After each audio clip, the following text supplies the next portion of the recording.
I'm not saying anything more to him. Are you disappointed? I am. I'm very disappointed. Mrs Duffy, you came here with some very specific concerns about your pension. He responded to those positively, you thought? It was about the tax being paid on pensions and about the national debt. Now, you've just watched that. You've heard the Prime Minister's words in the Sky News truck. What is your instant reaction to that? Very upsetting. I'm very upset. Did you expect that from him? No. I mean, you're a lifelong Labour fan. He's an educated person. Why has he come out with words like that? He's going to lead this country, and he's calling an ordinary woman who's just come up and asked him questions what most people had asked him. They're not doing anything about the national debt. It's going to be tax for another 20 years to get out of this national debt. And he's calling me a bigot. You told me that you were a lifelong Labour supporter. Yes, I am. And you have a postal vote ready to go in. Will you be sending that? No.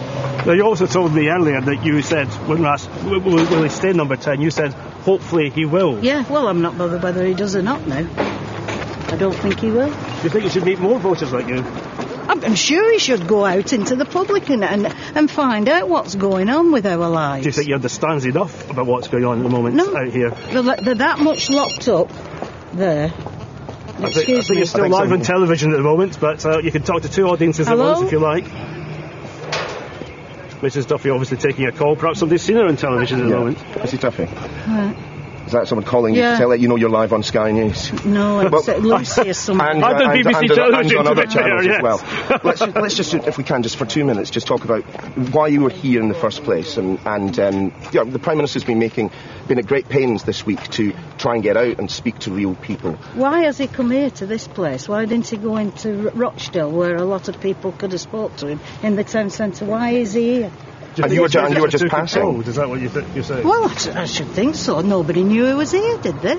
You just luckily ran into him? No, I was walking up the street and the police had the road cordoned off.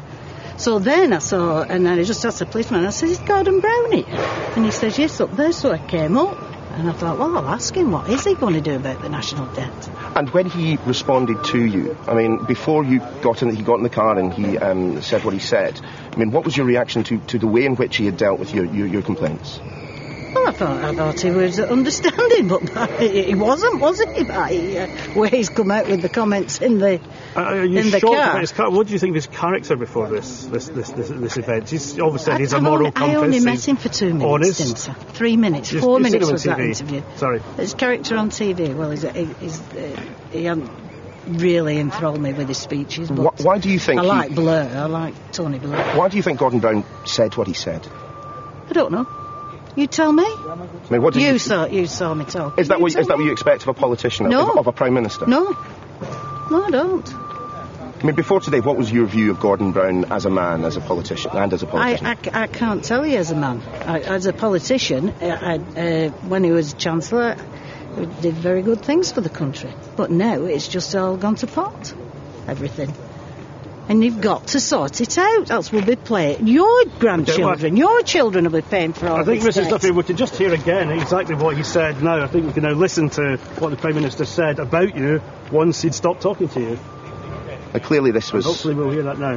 Clearly this was something that you yourself are going to take into the voting booth. Clearly this is something that's going to shape your view of the Labour Party as a whole. I mean, if you had the opportunity to speak to Gordon Brown now, what would you say to him? I don't think I'd like to speak to him. I'll tell you that now. I don't think I'd like to speak to him at all. Do you want an apology from Gordon Brown? Well, do you think I need an apology of him? I think that's for you to say.